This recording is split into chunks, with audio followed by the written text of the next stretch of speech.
saying? Okay. Now, for the news stories, I'm moving kind of fast here, family, because I want to get to my topic of the day, which is healing the neighborhood. And I'm going to talk specifically about some incidents that have happened here in the Sacramento area where I'm from, and what I think as a community we need to do to remedy some of these situations, right? So let's get to the news stories. Now,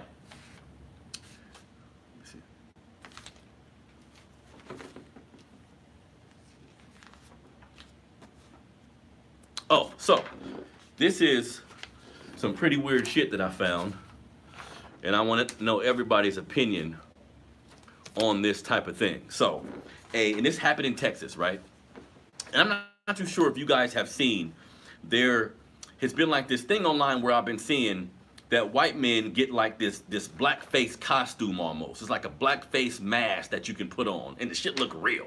You know what I mean? So check it out. In Texas, a white man allegedly disguised himself in blackface and donned a fake beard to kill the mother of his daughters, authorities say. Now, Andrew Charles Beard, 33-year-old white man out of Texas, of Rowlett, Texas, turned himself in this week in the murder of his 1-year-old daughter's mother, Alyssa Burkett, the Dallas Morning News reported. Now, he is accused of shooting and repeatedly stabbing the 24-year-old to death as she arrived at her job in Carrollton on October 2nd. Now, officers arrived to find Burkett suffering from a gunshot wound to her head, in addition to multiple stabbing injuries, and being treated by co-workers, right? Now, Two bystanders told the authorities that the assailant was a black man, and the police later discovered that the man had on dark face makeup and a fake beard, and they kind of found this information in his car, right? So he's gonna be charged, he's gonna go to jail.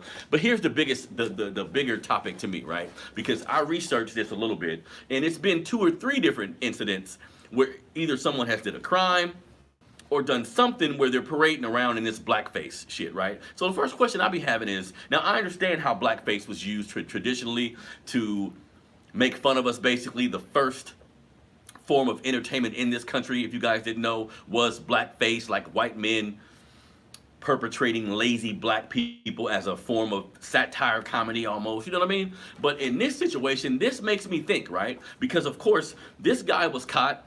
There was another guy who robbed a bank a couple years back in blackface. When they looked at the tape and everything, they seen that his hand was white here. So they kind of got an idea of who he really was and was able to arrest his ass. You know what I mean? But I'll be thinking, man, look, what if a lot of the murders, because we look at Chicago and we look at other places around the country that is kind of flooded with the murders that they have and all the crime and different shit that go on.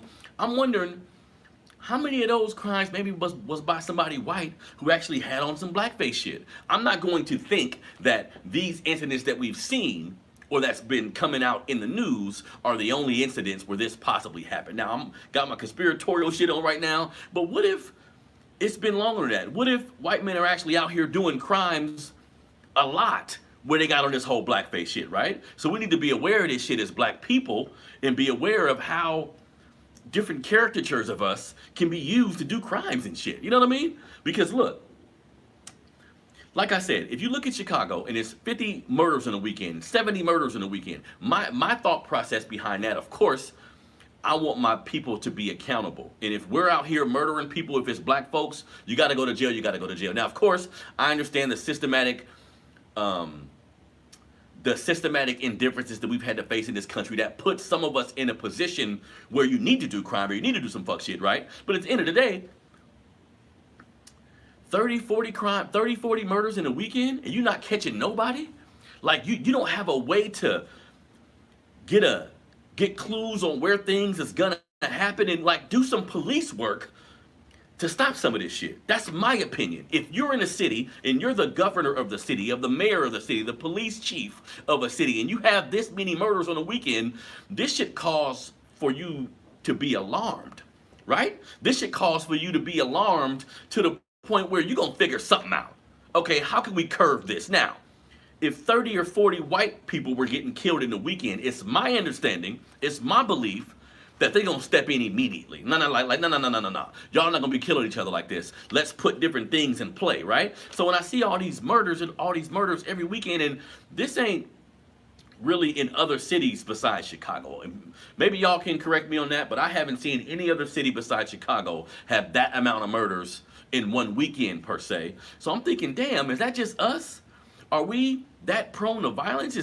Are the police antagonizing some of this shit? I seen a video maybe a couple years ago of an undercover cop in Chicago shooting at people. Like he was behind his undercover car while the car was rolling a little bit. He was shooting at motherfuckers. Jump back in the car and bounce. So of course, small clip of a video, could be anything. But I'm thinking like, was that a part of something bigger? Was there more going on? Do y'all antagonize some of this violence so the shit can keep going? Keeping in mind that Chicago is probably one of the most segregated cities in the United States. You know what I mean? Just something to think about, family. So when I see stories about white men wearing blackface to do crimes, I'm like, I don't put that past a cop to put on some blackface regalia, to put on some blackface shit and go do something out there. And just like some of these witnesses said, they had cameras on this dude so they could see his hands and all this kind of shit. But what if you do some shit at night? What if you're a white person in blackface that do some shit at night? You can get away with that shit, family. They ain't gonna be able to see your hands or see any inconsistencies of your blackface shit. So that's something to think about, man. When we look at how prone to violence people say we are and all the negative shit we do in our communities, I think it's important sometimes to take a step back and say, okay, are we really doing this? Are we this violent? Do we have motherfuckers helping us out? You know what I mean? And to me, I could be wrong, but to me, this was revealing to me. To see that there's white men out here putting on blackface, because I seen like a Facebook post about it, and I didn't know how real it was. I didn't know what was the point. Is it for Halloween? Well, like, what do you actually, why are you putting this shit on? You know what I mean? So to find out that some white men are doing crimes in it and trying to get away with crimes, like doing a crime of murder, that's serious, and it's also showing how Caucasian people understand how police view us. See? They understand that I can put on this blackface shit and it'll be just another nigga who killed somebody. I'll have the police running around in circles, harassing innocent black men, thinking they were the culprits of some of these crimes. You see what I'm saying? So just like the Karens do, a lot of Caucasian people in this country understand how law enforcement views us, and they use this shit to their advantage. That's my opinion. You know what I mean? All right. So, got through the businesses.